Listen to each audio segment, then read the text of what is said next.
Hi guys, welcome to my channel Manisha Palla. నా videos first time చూస్తున్నట్టయితే please share చేయండి, subscribe అయితే చేసుకోండి. నా ఛానల్లోనైతే మంచి మంచి కంటెంట్ వీడియోస్ అయితే వస్తూనే ఉంటాయి. చూసి ఎట్లా అనిపించినాయో మీకైతే ఖచ్చితంగా నాకైతే కామెంట్ చేయండి. ఇక ఈరోజు స్పెషల్ వీడియో ఏంది అంటే తెలంగాణలో ఫేమస్ ఏంది అంటే సర్వపిండి. సర్వపిండి అయితే నాకు స్నాక్స్లో చాలా అంటే చాలా ఫేవరెట్. ఈరోజు వీడియోలో ఎట్లా చేసుకోవాలో చూడండి. దీనికి ఫస్ట్ మెయిన్ ఇంగ్రీడియంట్ ఏంది అంటే వరిపిండి. మనమైతే ఫస్ట్ వరిపిండి వేసుకోవాలి. దాంట్లోకి మనం సన్నగా కట్ చేసుకున్న ఆనియన్స్ అయితే వేసుకోవాలి. ఇక నెక్స్ట్ అందులోకి పల్లీలు, జీలకర్ర, నువ్వులు, కరివేపాకు చిన్నగా కట్ చేసుకొని వేసుకోవాలి. ఇదైతే 1 అవర్ అట్లా నానబెట్టినాము శనగపప్పు, అది కూడా వేసుకోవాలి. ఈ పప్పులు ఏంది అంటే ఆప్షనల్ అనమాట, ఏ ఉంటే అవి వేసుకోవచ్చు. పిండి ఇంకా ఆనియన్స్, కరివేపాకు అయితే మస్ట్. ఇంకా అందులోకి సరిపడా కారం అయితే వేసుకోవాలి. ఇక మనం ఎక్కువ తింటే ఎక్కువ, లేకుంటే తక్కువ తింటే తక్కువ. మేమైతే నార్మల్గా తింటాము, ఇంకా దానికి తగ్గట్టు వేసుకుంటున్నాము. ఇందులోకి ఇప్పుడు మనమైతే సాల్ట్ వేసుకోవాలి. ఇది కూడా మనకి టేస్ట్కి తగినంత వేసుకోవాలి. ఇందులో మనం ఫ్రెష్గా నూరి పెట్టుకున్న అల్లం వెల్లిపాయ పేస్ట్ వేసుకొని ఫస్ట్ అయితే మనం పిండిలో కలిసేలాగా కలుపుకోవాలి. వాటర్ కలిపేస్తే ఆ కారం అనేది కరెక్ట్ కలవదు. అందుకనే మనమైతే ఇప్పుడు వీడియోలో చూపిస్తున్న విధంగానైతే కింద మీద కలిసేలాగా కొంచెం స్లోగానే చేసుకోవాలి ఈ ప్రాసెస్ అయితే. ఇప్పుడైతే మంచిగా కలుపుకున్నాము. మనం వాటర్ కూడా కొన్ని కొన్ని యాడ్ చేసుకుంటూ బాగా పిసుకుడు పడాలన్నమాట. అందుకనే మనము కొన్ని కొన్ని వాటర్ యాడ్ చేసుకుంటూ కలుపుతూ ఉండాలి. ఫస్ట్ అయితే కొన్ని వాటర్ యాడ్ చేసుకొని ఇప్పుడు చూపిస్తున్న విధంగానైతే కలుపుతూ ఉండాలన్నట్టు. ఇక మళ్ళీ ఇంకొన్ని వాటర్ వేసుకొని మళ్ళీ సేమ్ మనం ఇక కలుపుతూ ఉండాలి. కొంచెం అట్లా అయితేనే బాగా కలుస్తుంది సర్వపిండికి అయితే. ఇది మనకి కలిపే విధానం కూడా కరెక్ట్ రావాలి. అట్లా అయితేనే మనకి చేసేటప్పుడు అదిమేటప్పుడు కరెక్ట్ వస్తుంది అన్నట్టు. ఇక అట్లా ఇక మేమైతే ఒక 2-3 టైమ్స్ అట్లా వాటర్ యాడ్ చేసి కలిపి పిసుకుతాం అన్నమాట. ఇక మంచిగా విసుకుడు అయిన తర్వాత ఇట్లా రావాలి మనకి. మరీ మెత్తగా కాకుండా అట్లా గట్టిగా కాకుండా రావాలి. ఇప్పుడు మనం సర్వపిండి గిన్నె ఎట్లా ఉండాలంటే ఇట్లా చూపిస్తున్న విధంగా వెడల్పుగా ఉండాలి. అందులోకి 2 or 3 స్పూన్స్ ఆయిల్ వేసుకొని మనమైతే గిన్నెకి మొత్తం స్ప్రెడ్ అయ్యేలాగానైతే వేసుకోవాలి. ఇప్పుడు మనకి చేతుల పట్టేంత ముద్దనైతే మనం తీసుకోవాలన్నమాట.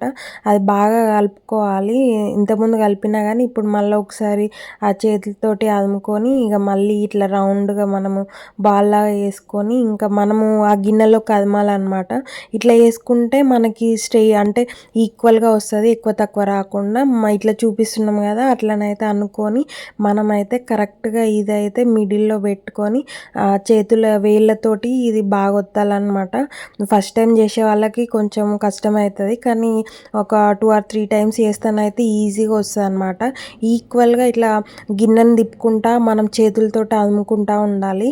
మళ్ళీ ఇది కూడా మనకి ఎట్లా అంటే సన్నగా అదుముకోవాలి. అట్లా అయితేనే మంచిగా కాలుతుంది.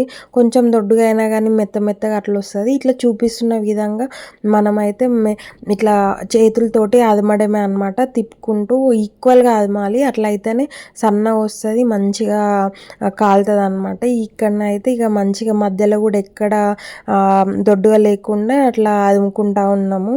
ఇక ఇక్కడనైతే మంచిగా కలపడం అయిపోయింది. ఇప్పుడు మెయిన్ పార్ట్ ఏంది అంటే మనకు బాగా కలవాలంటే ఇట్లా హోల్స్ వేయాలి అక్కడక్కడ. మనం పైన ఆయిల్ వేసిన ఆయిల్ కూడా కిందికి వెళ్తుంది.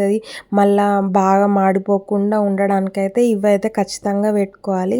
ఇక హోల్స్ పెట్టుకున్న తర్వాత అందులోకి మనము ఇక ఆయిల్ పైనుండి కూడా వేయాలి. ఎంత ఆయిల్ ఎక్కువ వేస్తే అంత బాగా వస్తుంది. ఇక తక్కువ వేసుకోవాలంటే తక్కువ కూడా వేసుకోవచ్చు. కొంచెం ఆయిల్ ఎక్కువ ఉంటేనే సర్వపిండికి అయితే టేస్ట్ వస్తుంది.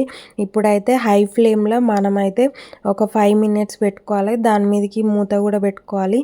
5 minutes తర్వాత మనం మూత తీస్తే ఇట్లా అవుతుంది. ఇప్పుడైతే మనము సిమ్లో పెట్టుకోవాలన్నమాట. సిమ్లో మళ్ళీ 5 minutes అట్లా పెట్టుకొని మూత పెట్టుకొనే ఉండాలి. ఇప్పుడైతే మధ్య మధ్యలో ఒకసారి చూస్తూ ఉండండి. ఇదైతే మాకు సర్వపిండి కాలింది. ఇక మేమైతే ఇంకా కాలింది అనేసి ఇంకా బంద్ చేసినాము. మెయిన్ సర్వపిండి మనం పక్కకు దించుకున్నాక 2 minutes అట్లా ఉమ్మగిల్లేదాకానైతే అట్లనే మూత తీయకుండా ఉండాలి. అట్లా అయితే బాగా అవుతుంది. ఇక ఇక్కడ సర్వపిండి గిన్నెలు అయితే ఇవన్నీ మాకైతే మంచిగా వచ్చినాయి. అవి చూసి అర్థమవుతుంది కదా మనకి ఆల్రెడీ ఖాళీ గిన్నెకు సపరేట్ అయిపోయింది. మనం ఇట్లా గంటెతోటి అట్లా అనుకుంటే వచ్చేస్తది. చూసారా ఎంత బాగా వచ్చిందో. మాకైతే మంచిగా కాలింది. బాగా వచ్చింది. టేస్ట్ అయితే నెక్స్ట్ లెవెల్ ఉంటది. ఖచ్చితంగా మీరైతే ఒక్కసారన్నా ట్రై చేయండి. మాదైతే వేరే వచ్చింది అసలు. మా మమ్మీ ఎట్లా చేసినా కానీ సూపర్ చేస్తది. నా ఫేవరెట్ ఇదైతే. మీకు ఎట్లా అనిపించిందో ఈ వీడియో ఖచ్చితంగా కామెంట్ చేయండి. లైక్ చేయండి. ఓకే మరి బోయ్.